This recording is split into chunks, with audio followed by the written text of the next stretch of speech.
Così come racconta il figlio di Leone, Romolo Efrati, con la scusa di un normale controllo, padre e figlio sono condotti in via Tasso al carcere delle SS e consegnati ai nazisti che li tengono con la faccia al muro e mani sulla testa per 2 ore. È lì che Romolo apprende il nome dei delatori, quando l'ufficiale tedesco chiama i loro nomi, Console e Ceccarelli, per assegnare loro la ricompensa in denaro. 10.000 lire per l'adulto, 3.000 lire per il bambino. Romolo non dimenticherà mai quei nomi. In attesa di essere identificati, Leone sussurra al figlio, Nadabbera niente, che nell'ebraico romano significa non parlare. E l'indicazione giunge a proposito, perché uno dei 2 si avvicina al bambino e gli chiede: «Lo sai dove abiti? Te lo ricordi? Che ci portiamo noi da mamma». Ma Romolo non ci casca, si attiene alle istruzioni del padre e non apre bocca.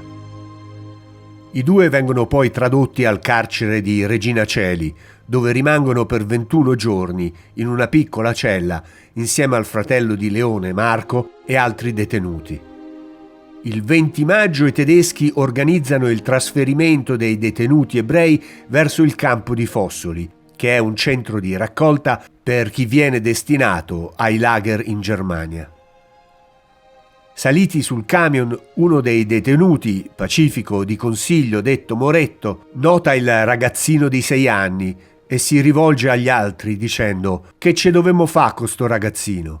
E quando ci arriva in Germania?» Così alla prima occasione lo fa passare di mano in mano. In un attimo Romolo si trova giù dal camion e va a nascondersi sotto di questo. Quando si rende conto di non essere stato visto da nessuno, esce fuori per dare un ultimo saluto al padre, ma una guardia che non si era accorta della sua fuga lo allontana senza tanti complimenti. Romolo nota tra la folla la madre Esther che, non riconosciuta, cerca anche lei di dare un ultimo saluto al marito che non rivedrà più. Leone viene internato prima ad Auschwitz e poi trasferito a Ebensee, sotto campo del lager di Mauthausen. Nei lager la tragedia personale, condivisa con tutti gli altri internati, significa per Efrati, come per tanti altri pugili, anche dover subire l'ulteriore oltraggio alla propria dignità umana dall'essere costretti a combattere per il divertimento dei nazisti in incontri brutali, privi di ogni regola sportiva. Efrati si trova a combattere, lui che è un peso piuma, anche contro pugili di categorie superiori, per lo più dell'Est Europa, riuscendo sempre a vincere sfide la cui posta in palio è la sopravvivenza. Nessuno nel lager riesce a battere il pugile romano. 104 incontri in un anno, 2 a settimana. 104 vittorie per KO, perché i match si fermano solo quando uno dei 2 non può più rialzarsi. Poi un giorno un capò, che forse aveva scommesso contro Leone per la frustrazione, se la prende con il fratello Marco, internato nello stesso campo, e lo picchia a sangue. Saputo questo, Efrati affronta il capò e gliele dà di santa ragione, ma poi è accerchiato da altre guardie e da soldati tedeschi. Resiste finché può. Per metterlo KO gli vanno contro in 4 e lo riducono in fin di vita. Ogni sera le SS, davanti ai block, strattonano i prigionieri per vedere se stanno in piedi. Chi cade non ha scampo e lui non riesce neanche a rialzarsi.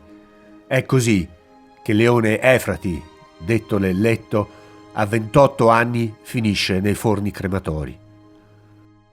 Poco tempo dopo, provato dal pestaggio, anche il fratello Marco farà la stessa fine. Racconta il figlio di Leone, Romolo Efrati: «Mia madre non ha mai avuto notizie di lui. So solo che dopo 2 anni, dalla Croce Rossa Internazionale, arriva l'atto di morte, dove sta scritto che è morto il 17 aprile 1945, conclude il figlio. Destino beffardo. Una fine è arrivata neanche 6 anni dopo che, in America, aveva lottato per conquistare la cintura iridata del pugilato NBA. È arrivata pochi giorni prima che il campo sia liberato dagli americani. La morte di Leone è un colpo duro anche per gli altri prigionieri del campo che avevano imparato ad amarlo. Il giorno dopo, in segreto e rischiando la vita, gli dedicano il Kaddish del lutto, un'antica preghiera comunitaria dell'ebraismo. Ma la storia non finisce qui. Dopo la fine della guerra, i 2 delatori che avevano fatto arrestare Efrati vengono processati, ma si sentono tranquilli perché non ci sono più testimoni, visto che tutti gli ebrei denunciati da loro non sono più tornati. Tutti meno il figlio di Leone, Romolo, che non è mai tornato perché non è mai partito. Un giorno la madre, Esther, riceve una lettera dal tribunale con la convocazione per il processo contro Console e Ceccarelli, i 2 delatori. Romolo viene ascoltato, gli vengono fatte delle domande, molte domande. Poi gli viene chiesto se sia in grado di riconoscere i 2. Romolo non ha mai dimenticato quei volti. Quando gli imputati capiscono chi è quel bambino, quel sorriso strafottente che ostentavano scompare dai loro volti che impallidiscono.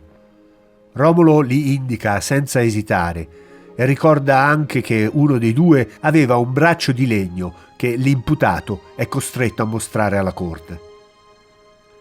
La sentenza del giudice è senza compromessi: 30 anni di reclusione per entrambi. Giustizia è fatta. Il pubblico presente in aula festeggia Romolo. Alla storia del pugile romano è stato dedicato uno spettacolo teatrale, L'Uragano, storia di Leone Efrati, scritto da Antonello Capurso e promosso dalla Fondazione Museo della Shoah di Roma.